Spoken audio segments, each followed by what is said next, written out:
ونشهد أن سيدنا ومولانا محمدا عبده ورسوله اما بعد علماء کرام شہر کی مقتدر شخصیتیں اس جلسے میں شریک ہونے والی خاص طور پر صوبہ مہاراشٹر کے جمعیت کے ورکرز اور دور دراز سے آئے ہوئے جمعیت علماء کی جنرل باڈی کے ممبران، جمعیت علماء کی جنرل باڈی کا اجلاس 2 دن سے چل رہا تھا۔ ملک کے مختلف حالات، عالم عرب کے حالات، یوکرین کے جنگ کے اندر پیدا ہونے والی صورت، ان تمام چیزوں کے اوپر سیر حاصل، بحث کی گئی، تجاویز کو پاس کیا گیا۔ جمعیت علماء ہند کوئی سیاسی پارٹی نہیں ہے۔ ملک کے اندر کرسی اقتدار پر کون آ کر بیٹھا اور کس کو اقتدار کی کرسی سے اٹھا کر باہر کر دیا گیا، جمعیت علماء ہند کو اس سے کوئی تعلق نہیں ہوتا۔ نہ ہم خود الیکشن لڑتے ہیں اور نہ الیکشن لڑنے والوں کے لیے پرچار کرتے ہیں، لیکن ملک ہمارا ہے۔ ہم ہمیشہ سے اس ملک میں رہتے چلے آئے ہیں۔ ہمارے آباء و اجداد ہمیشہ سے اسی ملک میں رہتے ہیں۔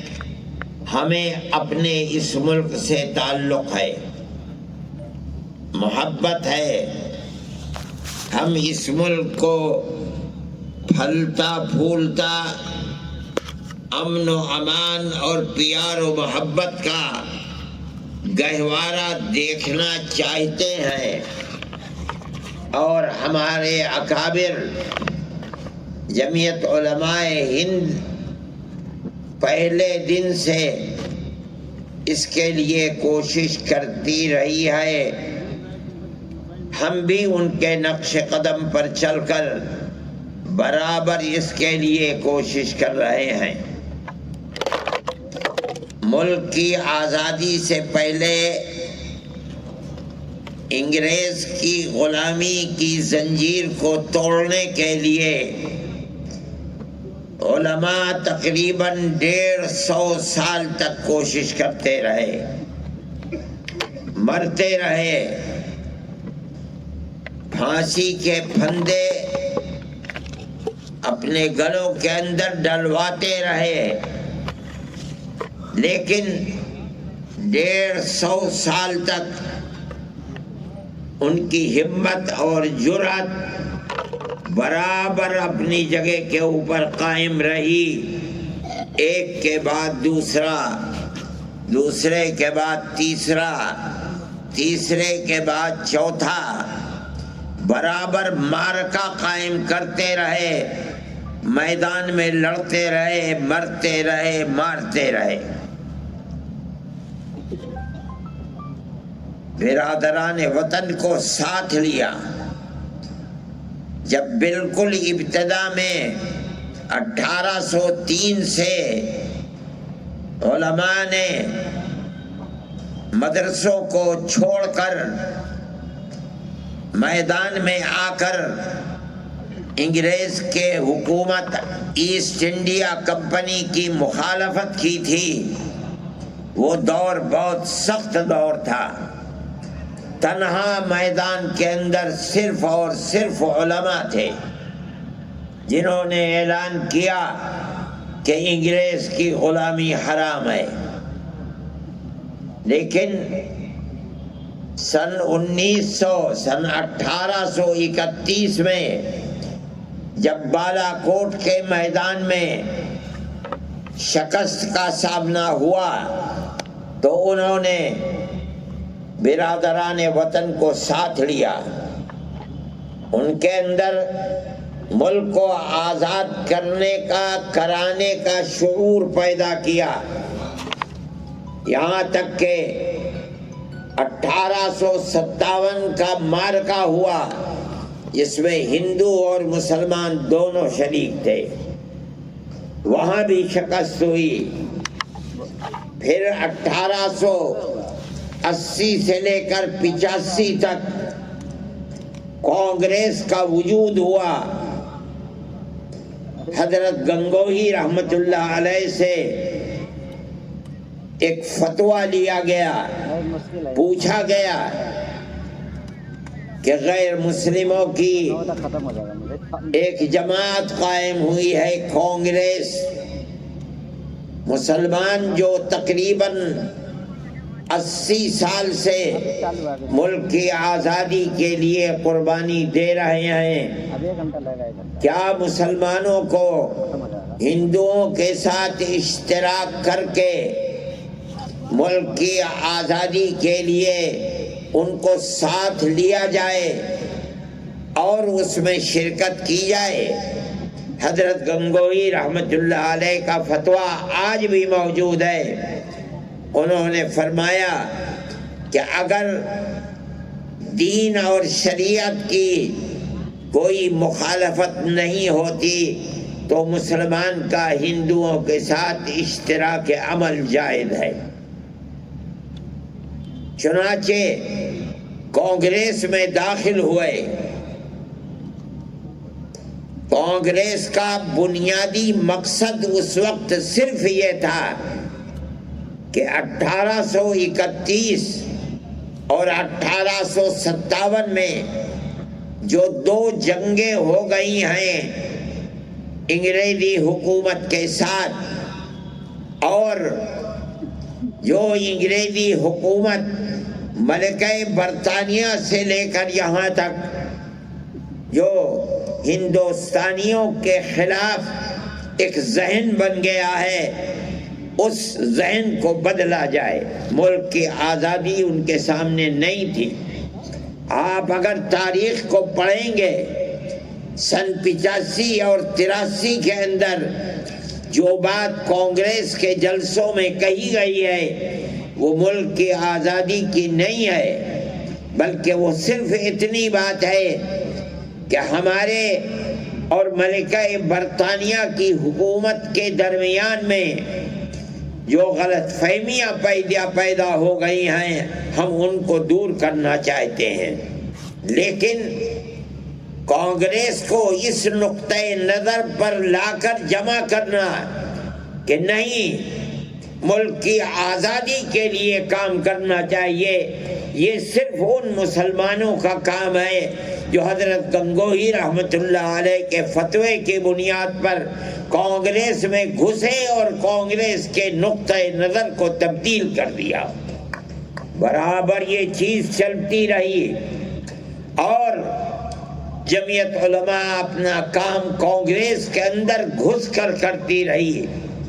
یہ علماء کا کردار ہے اس ملک کی آزادی کے لیے، لیکن کوئی پلیٹ فارم علماء کا ایسا نہیں تھا کہ جس کے اوپر دوڑا جائے، یہاں تک کہ حضرت شیخ الہند رحمت اللہ علیہ جو آزادی وطن کے لیے انگریز کی مخالفت کی آگ ان کے سینے کے اندر تھی، انہوں نے پروگرام بنایا کہ ہم شمالی ہندوستان سے آزاد قبائل سے اپنی جماعت کو متحد کر کے وہاں سے انگریز کے خلاف جنگ کریں گے، اور وہاں قریب افغانستان تھا جو آزاد ملک تھا، ہم اس کی مدد لیں گے اور ترکی کی خلافت اسلامیہ تھی، اس سے ہم مدد لیں گے۔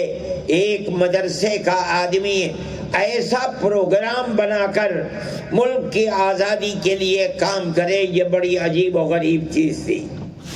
کوئی پلیٹ فارم نہیں تھا، تنہا ایک آدمی اپنے ہزاروں شاگردوں کے ساتھ ملک کے باہر رہ کر کے اپنے ملک کی آزادی کے لیے کام کرے، یہ بڑی عجیب و غریب چیز تھی۔ انگریز غافل نہیں تھا، مولانا نے اس کے لیے سفر کیا۔ سعودی عرب اب بن گیا، اس وقت سعودی عرب نہیں تھا، حجاز مقدس گئے، ترکی حکومت سے مدد کی بات کی، لیکن وہیں ان کو گرفتار کر لیا گیا اور مالٹا کی جیل میں اپنے 4 ساتھیوں کے ساتھ بھیجا گیا۔ وہاں تقریباً 4.25 سال جیل میں رہے۔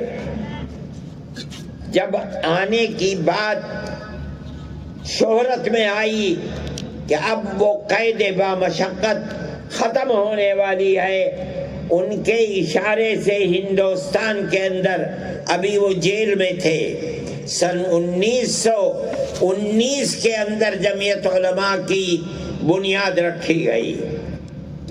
ابھی تک آئے نہیں تھے، سن 1920 میں حضرت تشریف لائے اور یہاں آ کر کے وہ فوراً اس پلیٹ فارم کے اوپر دوڑنے لگے۔ جمعیت علماء ہند کا دلی کے اندر جلسہ ہوا، اس میں حضرت شیخ الہند رحمت اللہ علیہ کو پہلا صدر بنایا گیا۔ ان کے دل کے اندر ایسی آگ تھی انگریز کی مخالفت کی، جس نے اس ملک کے سب بسنے والوں کو غلام بنا دیا تھا، کہ اس آگ کے تھمنے کا نام نہیں تھا۔ وہ برابر لڑتے رہے یہاں تک کہ اس دنیا سے چلے گئے۔ ان کے بعد ان کے شاگردوں نے جمعیت علماء کو اٹھایا اور وہ انتہائی قوت کے ساتھ میدان کے اندر اترے، جیل جاتے رہے۔ مولانا مفتی کفایت اللہ صاحب ان کے شاگرد تھے، مولانا مدنی ان کے شاگرد تھے، مولانا احمد علی لاہوری ان کے شاگرد تھے۔ ان لوگوں نے اٹھایا اور اٹھا کر ملک کی آزادی کے لیے چلے، بار بار جیل جاتے رہے۔ کم و بیش اپنی 80 سالہ زندگی میں 10 سال انگریز کی جیلوں کے اندر گزارا۔ کیوں؟ اپنے اقتدار کے لیے نہیں، کرسی اقتدار پر بیٹھنے کے لیے نہیں، بلکہ اپنے ملک کو آزاد کرانے کے لیے۔ جیسے جیسے ملک کی آزادی قریب آتی تھی اور یہ معلوم ہوتا تھا کہ انگریز بھارت کی سرزمین کے اوپر نہیں رہ پائے گا، ویسے ہی ویسے وہ کانگریس کے لیڈر مہاتما گاندھی، موتی لال نہرو، جواہر لال نہرو،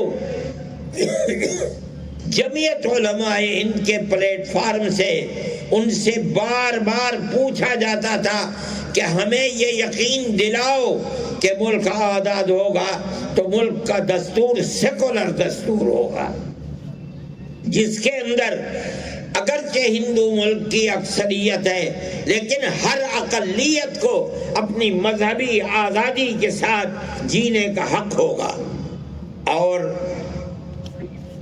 کانگریس کی قیادت جو رات اور دن ساتھ ساتھ رہتے تھے ملک کی آزادی میں کام کرنے کے لیے، پروگراموں کو بنانے کے لیے، بار بار تحریری طریقے کے اوپر یہ وعدہ کرتے چلتے تھے کہ ملک آزاد ہوگا تو اس ملک کے اندر نظام حکومت سیکولر ہوگا، جس کا مطلب ہے کہ گورنمنٹ کا کوئی دھرم اور مذہب نہیں ہوگا، بسنے والے اپنے اپنے مذہب کے مطابق اپنی زندگی کو گزاریں گے۔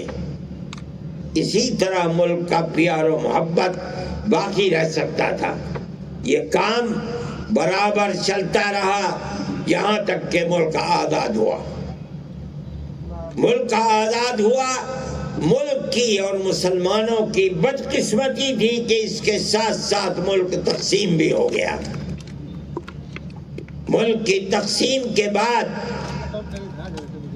غیر مسلم ایک طاقت کھڑی ہوئی فوراً، اور انہوں نے یہ بات کہی کہ جب مسلمانوں نے اپنا حق لے لیا اور پاکستان کا وجود بن گیا تو اب ہمارے ملک کا نظام سیکولر نظام نہیں ہوگا، یہاں کی بنیاد بھی ہندوتو کے اوپر ہوگی۔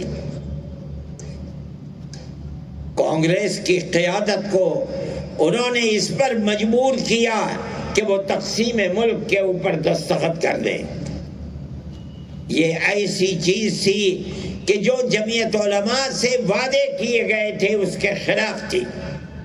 جمعیت علماء ہند کی لیڈرشپ ہاتھ پکڑ کر بیٹھ گئی اور کہا کہ آپ نے ہم سے وعدہ کیا ہے کہ ملک کی آزادی کے بعد ملک کا دستور سیکولر دستور ہوگا، اگر ملک کی تقسیم ہوئی ہے تو آپ نے تقسیم کے اوپر دستخط کیے ہیں۔ ہماری ٹوپیاں اچھلتی رہی، ہماری پگڑیاں پیروں کے اندر روندی گئیں، مگر ہم اپنے اس نقطۂ نظر سے پیچھے نہیں ہٹے کہ ملک تقسیم نہیں ہونا چاہیے۔ آپ نے ہم سے جو وعدے کیے ہیں ان وعدوں کو پورا کیجئے، ملک کی تقسیم میں آپ کا ہاتھ ہے، ہمارا ہاتھ ملک کی تقسیم میں نہیں ہے۔ یہ اتنی بڑی چیز تھی، شریف لوگ تھے، ان کو مجبور کر دیا کہ ملک کی تقسیم اگرچہ ہو گئی ہے لیکن ہندوستان کا دستور سیکولر دستور بنے گا۔ مسلمانوں کا قتل عام ہو رہا تھا۔ سب سے پہلی چیز جس نے ملک کو نقصان پہنچایا ہے اور فرقہ پرستی کی لعنت بڑھی ہے وہ گاندھی جی کا قتل تھا۔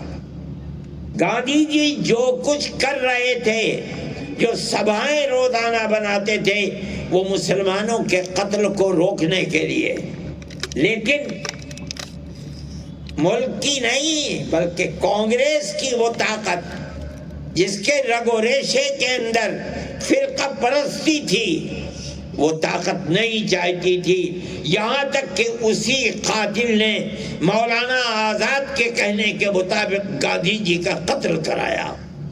گاندھی جی کا قتل در حقیقت سیکولرزم کا قتل تھا۔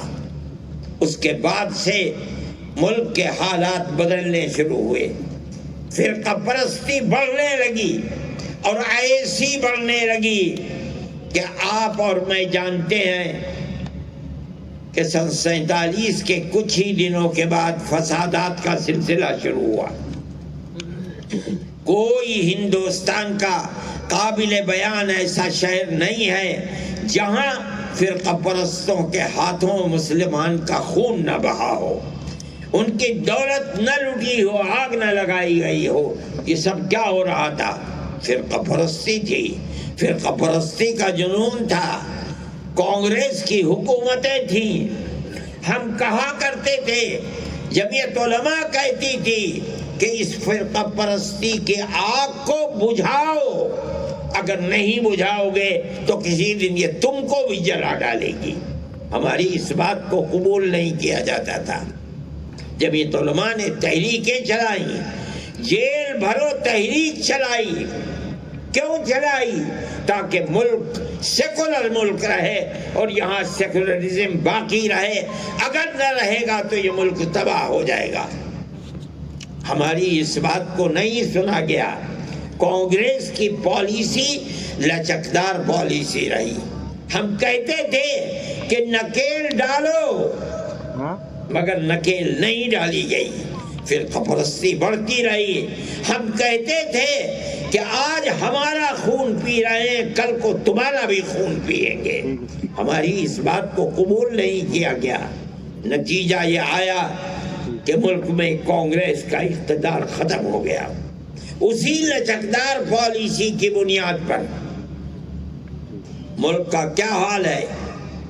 8-10 سال ہیں، ملک کی تاریخ نہیں تھی کہ کبھی ہندو مسلم تفریق کی بنیاد پر الیکشن لڑا گیا ہو، مگر آج الیکشن اول سے لے کر آخر تک صرف مسلمان سے نفرت نفرت نفرت کی بنیاد پر لڑا جا رہا ہے۔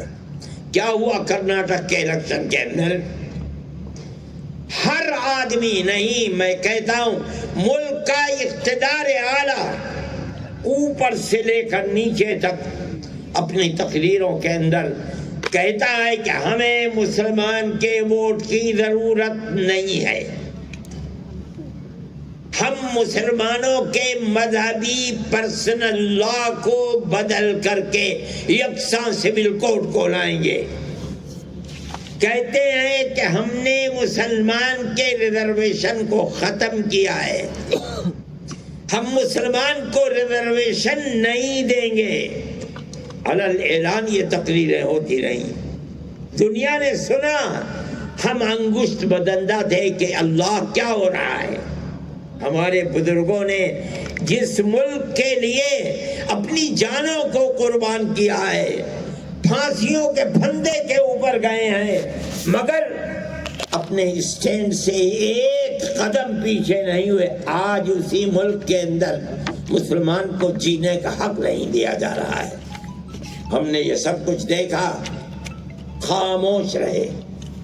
کانگریس اقتدار میں نہیں ہے، مگر گاندھی فیملی آگے بڑھی، 2 ہی بھائی بہن، انہوں نے جن چیزوں کو اپنے مینیفیسٹو کے اندر داخل کیا، آپ غور کریں کہ ہم سے وعدے کیے گئے کہ ہم فرقہ پرست اور فساد پرور عناصر کی جماعت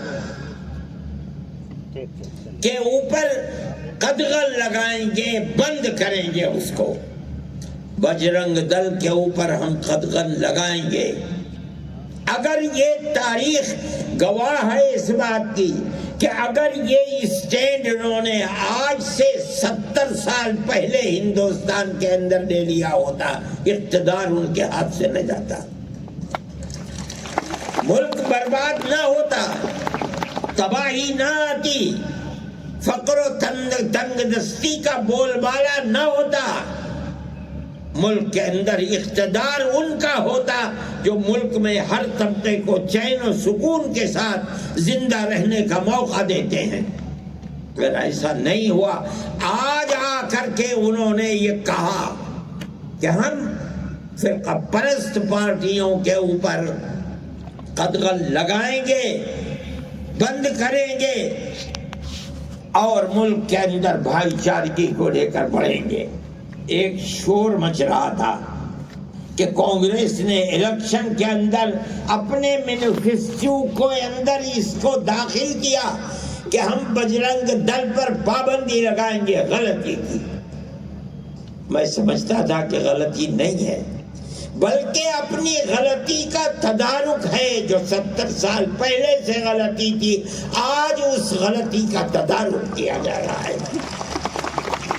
میں سمجھتا ہوں کہ وہ موقف ٹھیک تھا، اور میں سمجھتا نہیں ہوں بلکہ ہندو اور مسلمانوں نے مل کر اس موقف کی تائید کی ہے۔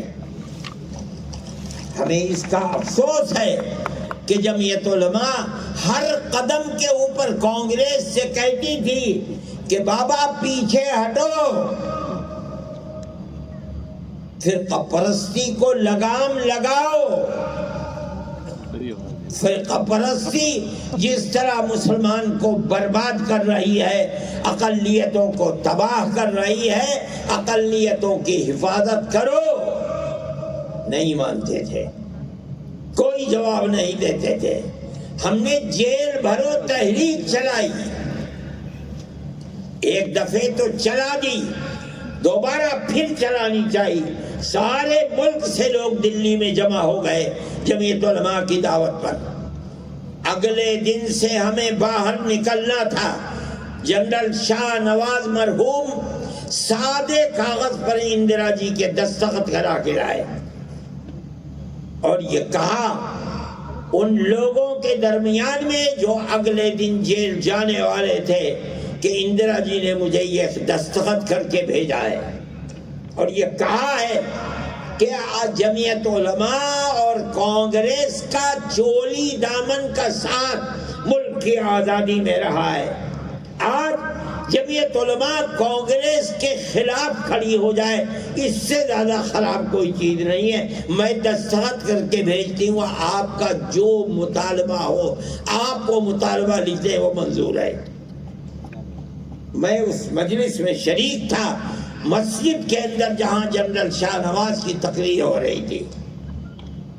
جمعیت علماء نے اپنے مطالبات لکھے دیے, سب کچھ ہوا, لیکن ملک کی فرقہ پرستی اتنی طاقتور ہے کہ ان مطالبات کے اوپر فرقہ پرستوں پر لگام نہیں لگائی جا سکی. میرے بھائی جمعیت علماء برابر لڑتی رہی, ہم آج بھی لڑ رہے ہیں. میں کانگریس کی حکومت ہے, میں راہل کے پاس گیا اور میں نے کہا کہ ملک میں کیا ہو رہا ہے. مسلمان بچے اور جوان جو پڑھنے والے ہیں, کالجوں کے اندر پڑھ رہے ہیں, ان کو پکڑ پکڑ کر ملک دروہی بنا کر کے, غدار بنا کر کے جیلوں کے اندر بند کیا جا رہا ہے. اور آپ کھڑے ہوئے دیکھ رہے ہیں, کل کو کیا آپ کو میدان میں جا کر کے مسلمان سے ووٹ نہیں لینا ہے؟ کیا ہوگا؟ 10 سال 15 سال ہو گئے ہیں. جمعیت علماء فکر کرتی ہے, کانگریس کو کوئی فکر نہیں ہے. کیوں ایسا ہو رہا ہے؟ کہنے لگے تو کیا ہو؟ میں نے کہا میری 2 تجویزیں ہیں. ایک کمیٹی بنائیے جس کے اندر دلی کے اندر مسلمان بھی ہو, ہندو بھی ہو, سکھ بھی ہو, مختلف اقلیتوں کے لوگ ہوں جن کو آپ ایماندار سمجھتے ہیں, اور ان کو بیٹھا دیجئے. پولیس یا حکومت کی ایجنسیاں جن لوگوں کو پکڑتی ہیں کہ یہ دیش دروہی ہیں اور جو ان کا فائل تیار کرتی ہیں, قبل اس کے کہ اس فائل کی بنیاد پر آپ لوگوں کو گرفتار کریں, پہلے اس کمیٹی کو دے دیں. یہ کمیٹی اس کے اوپر غور کرے کہ یہ فائل اس لائق ہے کہ اس کو پکڑا جائے یا نہیں ہے. اگر یہ ثابت ہے کہ وہ دیش دروہی ہے, آپ چوراہے پر کھڑے کر کے گولی مار دیں, ہم نہیں آپ سے کہیں گے آپ نے کیوں مارا. لیکن اگر یہ کمیٹی کہتی ہے کہ ثبوت اس لائق نہیں ہے, تو آپ اس کو جیل میں بند کر کے اس کی زندگی, اس کی ماں کی زندگی, اس کے باپ کی زندگی, اس کے بچوں کی زندگی, اس کی بیوی کی زندگی کو خراب کریں. یہ چیز کبھی قبول کرنے والی نہیں ہے. دوسری چیز, میں نے کہا دوسری چیز میں پیش کرتا ہوں. لوگ, پولیس, گورنمنٹ کی ایجنسیاں پکڑ کر جیل میں بند کر دیتی ہیں. گواہ, کسی کے گواہ 10 ہیں, کسی کے گواہ پولیس لے کر کے 50 آتی ہے, 100 لاتی ہے, 150, 200, 250, 300 گواہ. یہ 300 گواہ پیش ہوتے ہوتے ہوتے ہوتے 10-15 سال ہو جاتے ہیں, گواہ نہیں آتے. ملزم لکھنؤ میں ہے, کیس رامپور میں چل رہا ہے. جس تاریخ کے اندر عدالت میں حاضری ہے, وہاں سے ہتھ کڑی ڈال کر کے اس کو لاتے ہیں. دن بھر بیٹھا رہتا ہے رامپور میں, شام کو لے کر کے لکھنؤ جاتے ہیں. کیوں صاحب گواہ نہیں آیا؟ میں نے کہا کہ گواہوں کو پولیس نے پیش کیا ہے, اس نے فہرست بنائی ہے. آپ پولیس کو ذمہ دار بنائیں 6 مہینے, سال بھر, 1.5 سال, 2 سال, وہ گواہوں کو لے کر کے آئے. یہ پولیس کی ذمہ داری ہے. اگر پولیس گواہوں کو نہیں لا پاتی ہے، آپ اس ملزم کو آزاد کر دیجئے، مقدمہ چلائیے، یہ رکشہ چلائے گا اور اپنے مقدمے کو چلائے گا، خرچ پورا کرے گا، اس کو برباد مت کیجئے۔ کہنے لگے اچھا یہ بتاؤ کتنے ملزم ہیں جو جیلوں کے اندر بند ہیں، مجھے اس کی فہرست دو۔ میں نے کہا بہت اچھی بات ہے۔ میں باہر آیا اور آ کر میں نے ساری پارٹیوں کو، جو میڈیا کے اندر لوگ تھے، ان سے کہا کہ بھئی مجھے فہرست چاہیے، کسی کے پاس فہرست ہی نہیں۔ 8 دن کے بعد ان کا فون آیا کہ جو وعدہ کیا تھا کہاں ہے فہرست؟ میں نے کہا میں فہرست تیار کر رہا ہوں۔ میں نے اخبارات کے اندر دیا، اپنے لوگوں سے کہا کہ جہاں جہاں دیش دروہی کے مقدمے کے اندر آدمی جیل میں ہے، اس کا نام، کس جیل میں ہے، کتنے دن سے ہے، کون پیروی کر رہا ہے، اس کا نام اور اس کا موبائل نمبر مجھ کو دے۔ پورے ہندوستان سے جمع ہو گئے اور یہ بتائیں کہ کتنے سال سے جیل میں ہے۔ میں نے ایک فہرست بنائی، 18 سال اس وقت تھے، 18 سال سے اتنے لوگ ہیں، یہ نام ہیں، اور ان کے پیروکار یہ ہیں، فلاں جیل میں ہے۔ 17 سال سے اتنے ہیں، 16 سال سے اتنے ہیں، 15 سال سے اتنے ہیں، 10 سال تک میں نے یہ فہرست بنائی مکمل نمبرات کے ساتھ، اور 10 سال کے بعد پھر میں نے نام لکھ دیے کہ اتنے۔ میں گیا پھر پڑھا اس فہرست کو اور مجھ سے کہنے لگے کیسے یہ فہرست ملی؟ میں نے کہا کہ میں نے لاکھوں روپیہ جمعیت علماء کا خرچ کر کے اس فہرست کو بنایا ہے، اور ایک ایک نام درست ہے، آپ تحقیق کر لیجئے۔ کہنے اچھا دیکھو میں کیا کرتا ہوں، جوان آدمی ہے، میرے دل میں یہ بات آئی کہ بہت کچھ ہو سکتا ہے کہ ان بیچاروں کی مشکلات ختم ہو جائیں۔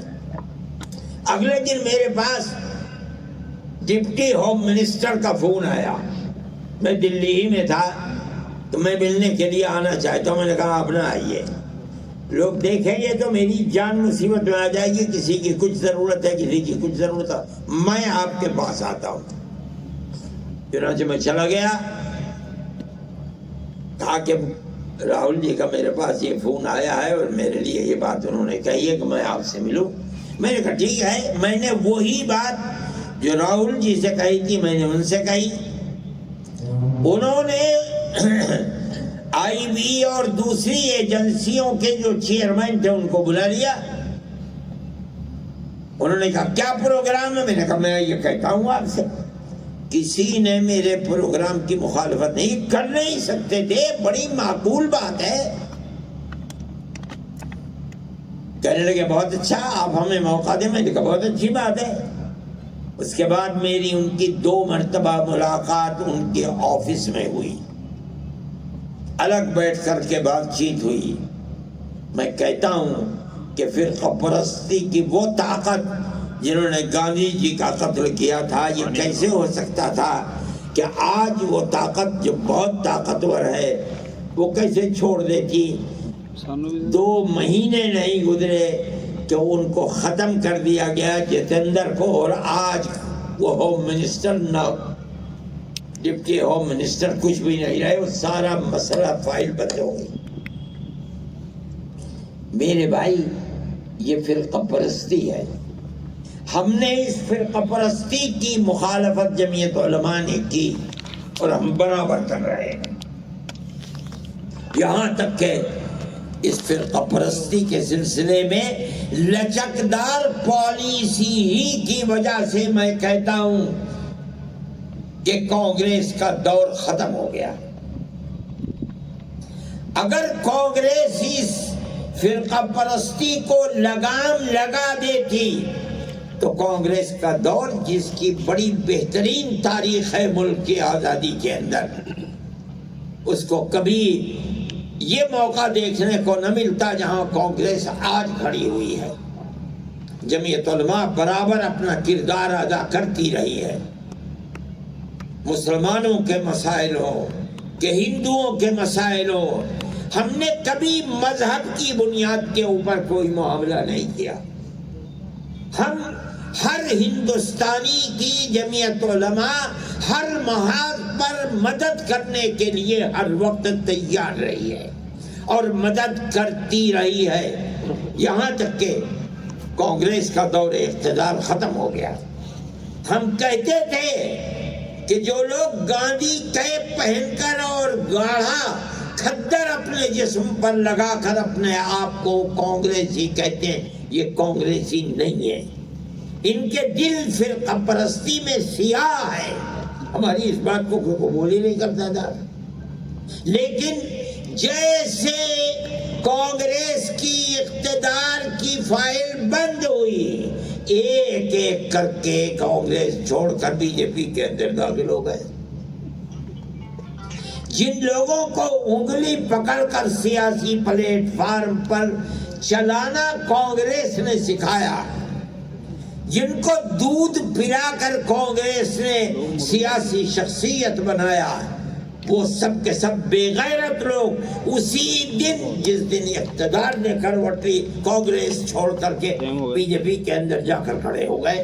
ایسا لگتا تھا کہ نہرو فیملی کے سوا نظریاتی اعتبار سے ملک میں کوئی کانگریسی نہیں ہے.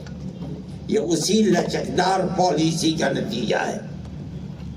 اگر وہ پالیسی لچکدار نہ ہوتی فرقہ پرستی کے ناک میں نکیل ڈالنے کے لیے، تو کانگریس کو یہ دن نہ بھگتنا پڑتا. لیکن ایسا ہی ہوا. میرے بھائی، میں مختصر بات کہتا ہوں، وقت کم رہ گیا ہے. یہاں تک کہ کو کانگریس باہر ہو گئی اور کرناٹک کا الیکشن آیا. کرناٹک کا پورا الیکشن مسلم نفرت کے اوپر مبنی ہے. آپ نے دیکھا ہوگا، پڑھا ہوگا، اخبارات میں دیکھا ہوگا کہ ملک کا اقتدار اعلیٰ بالکل چوٹی پر بیٹھا ہوا آدمی اور نیچے تک ایک ہی راگ، ایک ہی پروگرام بنا کر الیکشن لڑ رہا ہے تاکہ مسلمان ایک طرف ہو جائے، ہندو دوسری طرف ہو جائے. ہندو کا ووٹ ہمیں ملے، ہمیں مسلمان کے ووٹ کی ضرورت نہیں ہے. جمعیت علماء دیکھ رہی تھی، ورکرز جمعیت علماء کے اپنا کام کر رہے تھے. میں کہتا ہوں یہاں تک کہ انہوں نے اپنے مینیفیسٹو کے اندر یہ بات کہی کہ ہم بجرنگ دل کے اوپر، پاپولر فرنٹ کے اوپر پابندی لگائیں گے. ہمیں کوئی فکر نہیں کہ پاپولر فرنٹ کا، پاپولر فرنٹ عمل نہیں ہے، رد عمل ہے. اگر بجرنگ دل کی مسلم دشمن پالیسی نہ ہوتی، پاپولر فرنٹ جنم نہ لیتا. آپ بجرنگ دل کے اوپر پابندی لگائیے، ہمیں کوئی افسوس نہیں ہے. 100 پاپولر فرنٹ کے اوپر پابندی لگائیے، ملک میں امن تو قائم رہے. انہوں نے کہا، لوگ یہ کہتے رہے کہ برا کیا، برا کیا، الیکشن پر اثر پڑے گا. ہم تو خاموش تھے، ہم نے نہیں کہا. ہم سمجھتے تھے کہ طاقت ملے گی. مسلمان کو محسوس تو ہوگا کہ کانگریس کو اپنی غلطی کا احساس ہے، ہم کانگریس کی جڑوں کو مضبوط کریں گے. میں کہتا ہوں 95 نہیں 98% مسلمان نے کرناٹک کے اندر کانگریس کو ووٹ دیا ہے، اور اس کی بنیاد یہی تھی کہ فرقہ پرستی کا ناگ جو آزاد پھر رہا ہے، کانگریس یہ وعدہ کرتی ہے کہ ہم اس کو ناک میں نکیل ڈالیں گے. ہمیں خوشی ہے اس بات کی. اس کا تصور نہیں ہوتا تھا کہ کانگریس اس قوت کے ساتھ آگے آئے گی. ہم اس چیز کو مانتے ہیں کہ ہندوستان میں کہیں بھی الیکشن ہو، جو بربادی ہندوستان کے اندر آ رہی ہے، اس بربادی کا تنہا سبب فرقہ پرست ذہنیت ہے. آج جو لوگ کرسی اقتدار پر بیٹھے ہیں، وہ یہ سمجھتے ہیں کہ ہمارے اقتدار کی حفاظت صرف اور صرف فرقہ پرستی کی بنیاد پر ہوگی، تاکہ ہم ہندو اور مسلمان کے ووٹ کو تقسیم کر دیں۔ ہم یہ سمجھتے ہیں کہ یہ ملک کی بربادی کا پہلا زینہ ہے۔ ملک ہندوستان جس کے اندر ہندو اور مسلمان دونوں رہتے ہیں، آج سے نہیں 1400 سال سے رہتے ہیں، 1400 سال سے رہتے ہیں۔ میں نے یہ بات کہی تھی، جس کا بڑا شور بچا کہ ہندوستان کی دھرتی کو اللہ نے قبولیت عطا فرمائی، سب سے پہلا نبی اسی دھرتی کے اوپر اللہ نے اتارا ہے، جس کو تم منو کہتے ہو، اس کی اولاد کو منش کہتے ہو، ہم اس کو آدم کہتے ہیں، آدم کی اولاد کو آدمی کہتے ہیں۔ سوال پیدا ہوتا ہے کہ منو نہ رام ہے نہ لکشمن ہے، کوئی نہیں ہے، تنہا ایک آدمی ہے، اس سے اولاد چلے گی تو رام پیدا ہوں گے، اولاد چلے گی تو راون پیدا ہوں گے۔ ابھی اولاد ہی نہیں چلی ہے، سوال ہے کہ وہ ایک آدمی کس کی عبادت کرتا تھا، کوئی نہیں بتا سکتا۔ ہمارے پاس اللہ کی کتاب قرآن ہے، وہ ایک اللہ یعنی ایک اوم کی عبادت کرتا تھا۔ میرے پاس پنڈت جی آئے، ابھی 5-7 دن ہوتے ہیں، 10 دن کے دہرادون کے، اور آ کے کہنے لگے کیسے کہتے ہو کہ اوم اللہ ہے؟ میں نے کہا آپ پنڈت جی ہیں، دھرم کی کتابیں آپ نے پڑھی ہیں، تو خاموش ہو گئے۔ میں اندر گیا اور میں نے یجروید لا کر کے ان کو دکھلائی، اس کا جو سب سے آخری منتر ہے میں نے وہ پڑھ کر ان کو سنایا، بالکل خاموش بیٹھ گئے۔ اوم کے معنی اللہ کے ہیں،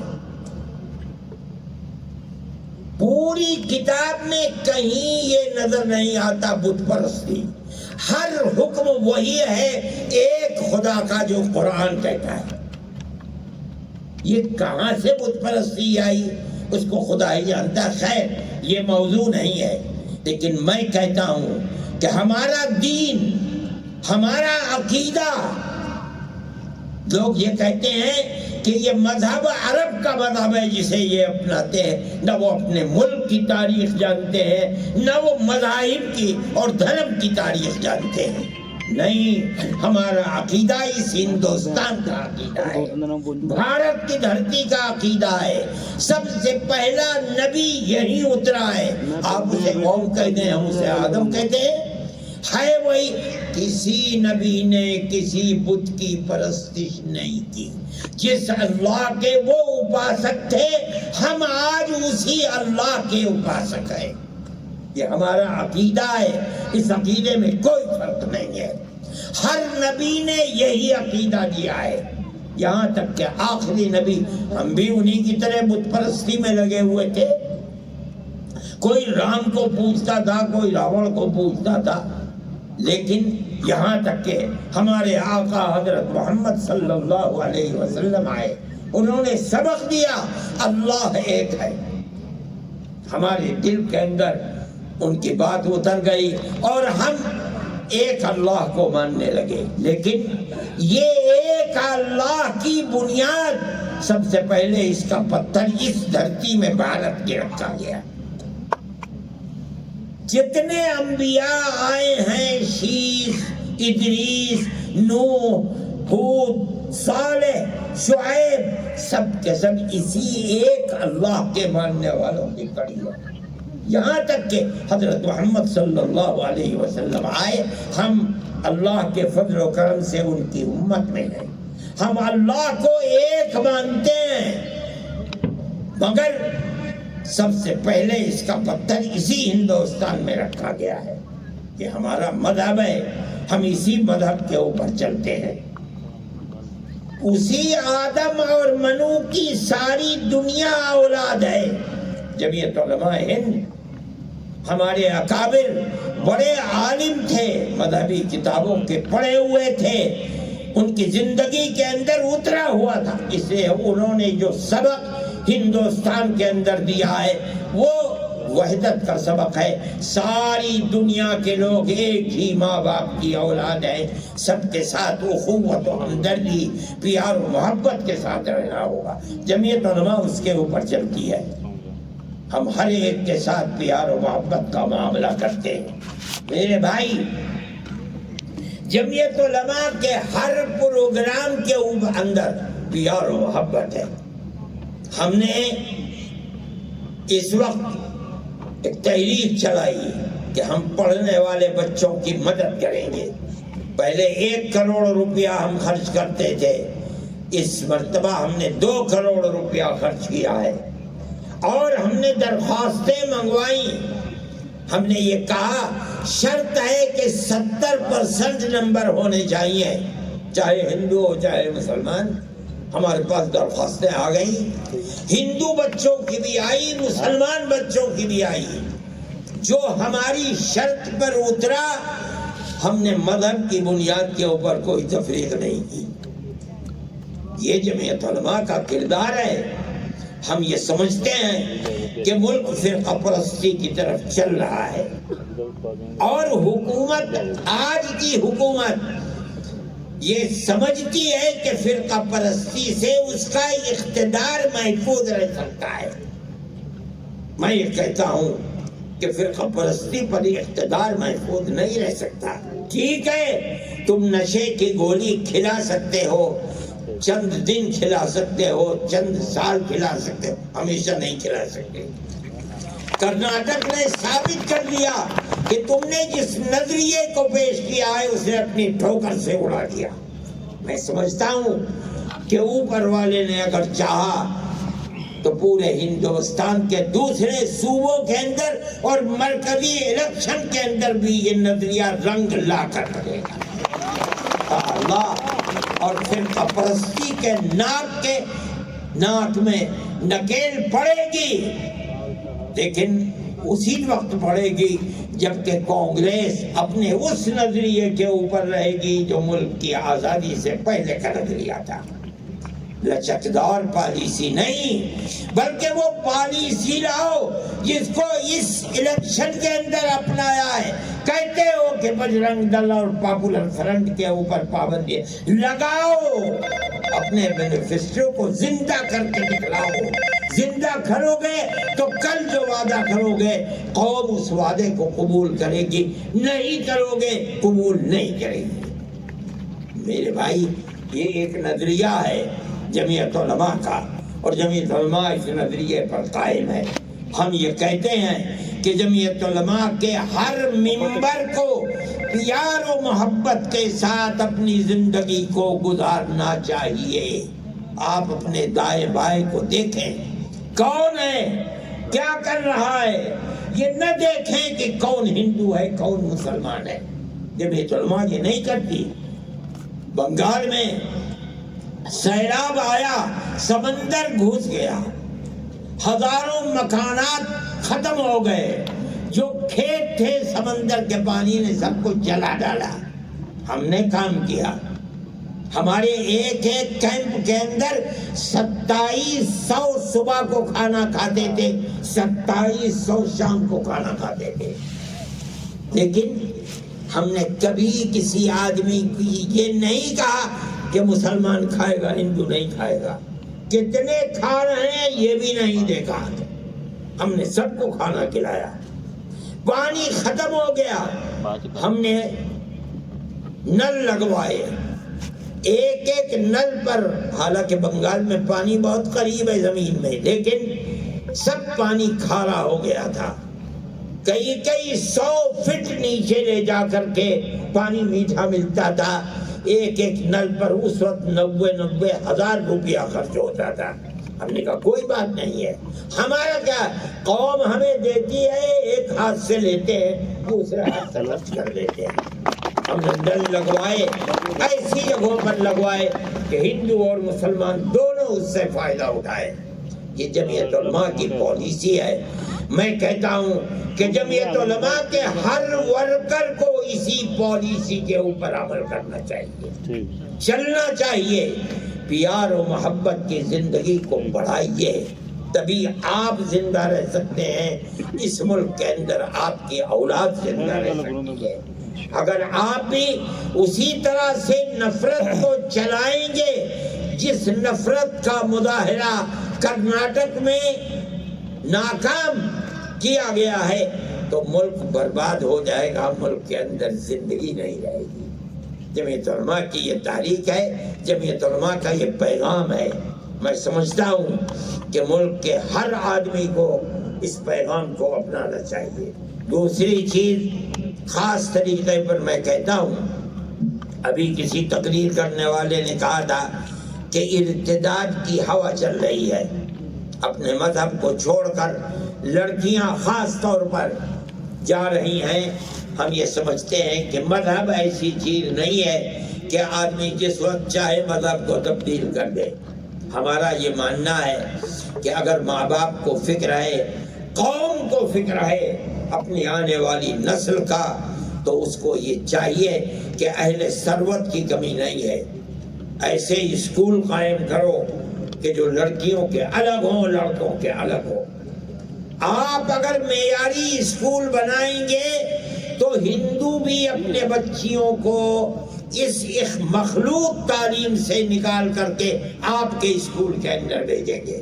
اور یہ کوئی نئی بات نہیں ہے، ہندوستان کے اندر گورنمنٹ جن اسکولوں کی مدد کرتی ہے، یا جو اسکول گورنمنٹ کے بنائے ہوئے ہیں یا یونیورسٹیاں ان کی تعداد تقریباً 43,000 ہے۔ اس کے اندر تقریباً 5واں حصہ ان اسکولوں اور یونیورسٹیوں کا ہے جو تنہا لڑکیوں کے لیے، لڑکے کا داخلہ اس کے اندر نہیں ہوتا ہے۔ آج اگر میں اور آپ بنائیں گے اس طرح کے کالج اور اسکول، اس کے اندر کون سی کوئی تباہی آ جائے گی؟ لیکن مسلمان کا حال یہ ہے کہ وہ شادی بیاہ کے اندر 10-20 کروڑ روپیہ ایک ایک آدمی خرچ کر دیتا ہے، لیکن قوم کی پریشانی کا خیال نہیں کرتا ہے۔ آپ حضرات اس کو اپنی پالیسی بنائیں، لڑکوں کے الگ، لڑکیوں کے الگ اسکول بنائیں۔ ان اسکولوں کے اندر آپ تعلیم دیں، بچے کو یہ بتائیں کہ وہ کس دھرم سے تعلق رکھتا ہے۔ اگر ہندو ہے اس کو وہ بتائیے، اگر مسلمان ہے اس کو وہ بتائیے، اور اس کے بعد اس کو تعلیم دیجیے، مخلوط تعلیم نہیں، تاکہ آپ کی آنے والی نسل محفوظ رہ سکے۔ جمعیت علماء کی اس وقت اس اجلاس میں یہ 2 پروگرام ہیں جن کو آپ کے سامنے پیش کیا جاتا ہے۔ ایک تو آپ نفرت کی سیاست کا مقابلہ اپنے عمل سے کریں، ہندو مسلمان کو دیکھ کر نہیں، انسانیت کی بنیاد پر۔ آپ کھیت میں ہو تب، دکان میں ہو تب، بازار میں ہو تب، اپنے محلے میں ہو تو جہاں رہیں ان کی غمی کے اندر شریک ہو، ان کی خوشی کے اندر شریک ہو، اپنی خوشی کے اندر اپنے اڑوس پڑوس گاؤں اور قصبے کے ان ہندوؤں کو بلائیں جن کے چہرے ظاہر ہیں، اور ان کی غمی کے اندر آپ شریک ہو، مبارکبادی دیں خوشی میں، غمی میں جا کر تعزیت کریں، اور اپنی خوشی کے اندر ان کو بلائیں۔ یہ طریقہ آپ کا اس نفرت کی سیاست کا مقابلہ کرے گا جس کو اقتدار کی بنیاد کے اوپر دنیا چلا رہی ہے۔ ہم سمجھتے ہیں کہ اگر وہ اسی طرح چلتی رہی، خدا نہ خواستہ اور نہیں چلے گی انشاءاللہ، اگر چلے گی خدا نہ خواستہ ملک برباد ہو جائے گا، تباہ ہو جائے گا۔ جمعیت علماء انہی بنیادوں کو آپ کے سامنے پیش کرتی ہے۔ آپ حضرات آئے، شریک ہوئے، میں اور میرے ساتھی آپ کا شکر ادا کرتے ہیں، شکریہ پیش کرتے ہیں، اور جس پروگرام کو آپ کے سامنے رکھا گیا ہے آپ ہر جگہ اس پروگرام کو چلانے کی کوشش کریں، اور چلانے والے چلا بھی رہے ہیں۔ انشاءاللہ یہ پروگرام خود آپ کی اور آپ کی اولاد کے لیے عزت و آبرو کا سبب بنے گا اور فتنے سے آپ کو دور رکھے گا۔ وآخر دعوانا ان الحمد للہ رب العالمین۔